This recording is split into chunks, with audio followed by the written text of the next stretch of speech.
এখানে একটি ঘোড়া ঘাস খাচ্ছে মনের সুখে এবং খুব সুন্দর দৃশ্য। প্রাকৃতিক পরিবেশে খালের পাড়ে সবুজ ঘাস অবিরত শান্তভাবে খেয়ে চলছে এই ঘোড়াটি।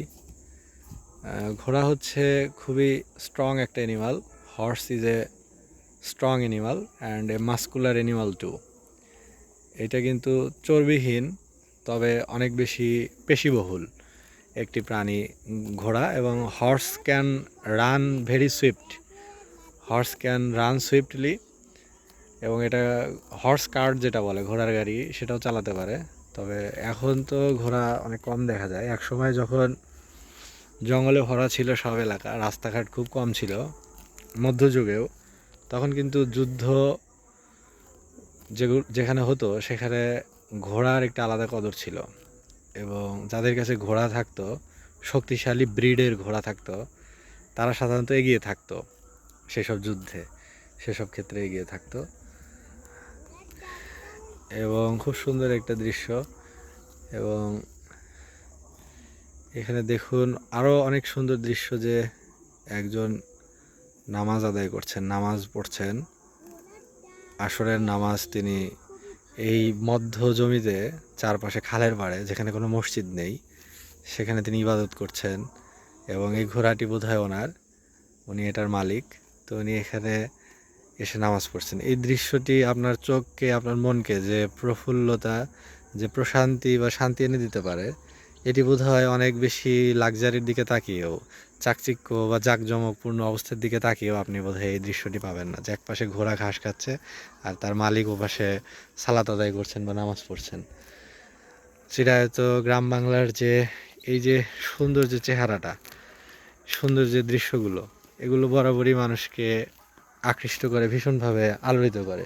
এবং এই জন্যই যুগে যুগে কবি, সাহিত্যিক, মনীষী এবং গুণী ব্যক্তিত্বরা বারবারই বলেছেন যে আমাদের দেশটি অদ্বিতীয় বা সৌন্দর্যের রানী বা সৌন্দর্যের আধার বলা হয় বাংলাকে, বাংলাদেশকে।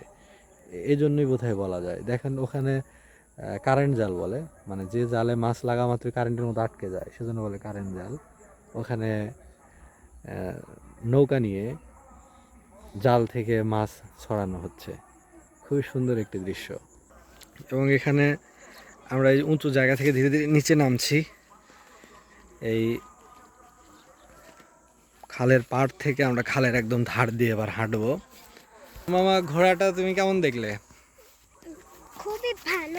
আমার ঘোড়ার হচ্ছে হচ্ছে হচ্ছে চাচাই যে হ্যাঁ, শব্দ করে, হুম, ওর শব্দ, ঘোড়ার শব্দটা আমার কাছে খুবই ভালো লাগে।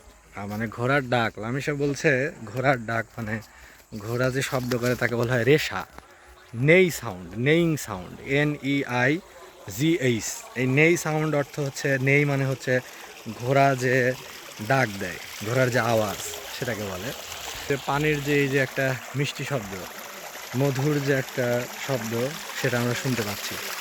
জমি থেকে পানি খালে আসছে এবং সেখানে সাউন্ড তৈরি হচ্ছে। দেখুন কত সুন্দর একটি আওয়াজ, পানির যে একটা ধ্বনি, পানির যে একটা সাউন্ড, এটা অনেক বেশি তৃপ্তিদায়ক এবং অনেক রিল্যাক্সিং একটা সাউন্ড।